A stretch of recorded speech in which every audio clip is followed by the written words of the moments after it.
ترکی کے صدر رجب Tayyip Erdogan کو ملک میں صدارتی نظام حکومت کے حق میں ہونے والے ریفرینڈم میں تاریخ ساز کامیابی حاصل ہو گئی ہے۔ ترک عوام کی بھاری اکثریت نے ملک میں صدارتی نظام کی حمایت میں ووٹ ڈالے ہیں، جبکہ ترکی کے الیکشن کمیشن نے بھی صدارتی ریفرینڈم میں ہاں کیمپ کی جیت کا باقاعدہ اعلان کر دیا ہے۔ نتائج کے مطابق ریفرینڈم کے حق میں 51.3 جبکہ مخالفت میں 48.6% ووٹ ڈالے گئے، جس سے ترکی میں صدارتی نظام حکومت کے لیے راستہ ہموار ہو گیا ہے۔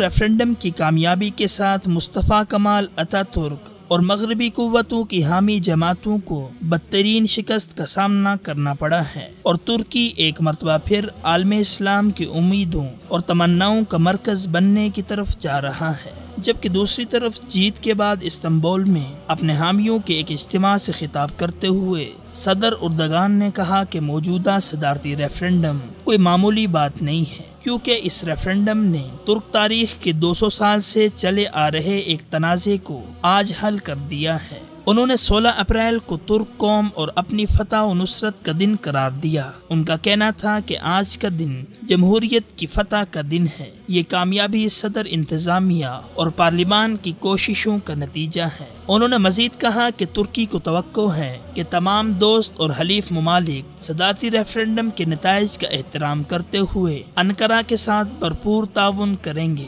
خیال رہے کہ موجودہ ریفرینڈم کے نتیجے میں آئین میں ہونے والی تبدیلیوں کے بعد صدر کو جو اختیارات حاصل ہوں گے، ان کا عملی نفاذ 2019 کے انتخابات کے بعد ہوگا۔ آئینی تبدیلی سے اب صدر کی سرکاری طور پر ایک غیر جانبدار کی حیثیت بھی ختم ہو گئی ہے۔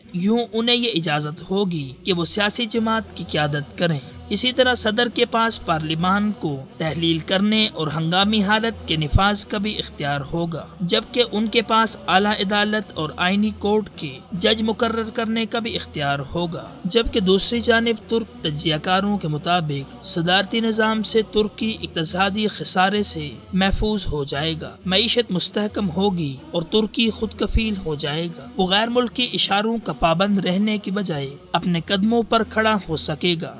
نیا دستور جمہوری اقدار کی مضبوطی کا ذریعہ بنے گا، کیونکہ سابقہ آئین میں صدر کے مواخذے کی کوئی توثیق نہیں ہے۔ مگر اب صدارتی نظام میں ایسا نہیں ہوگا، بلکہ صدر کی طرف سے کسی غلطی کی صورت میں پارلیمنٹ کی منظوری سے ان کا مواخذہ ہو سکے گا۔ ملٹری بیوروکریسی کے سیاسی دخل اندازیوں اور جرنیلوں کی مہم جوئی کا راستہ بھی بند ہو جائے گا۔ اسی طرح ترکی کو عالمی سطح پر فعال ہونے کا بھی موقع ملے گا۔ مذہبی آزادی پر عائد پابندی ختم ہوگی اور متوازن نظام کے باعث مذہبی انتہا پسندی کا بھی خاتمہ ہو جائے گا۔ غرض ترکی کی داخلی اور خارجی سلامتی محفوظ ہوگی اور ملک میں سیاسی سطح پر استقرار قائم ہوگا۔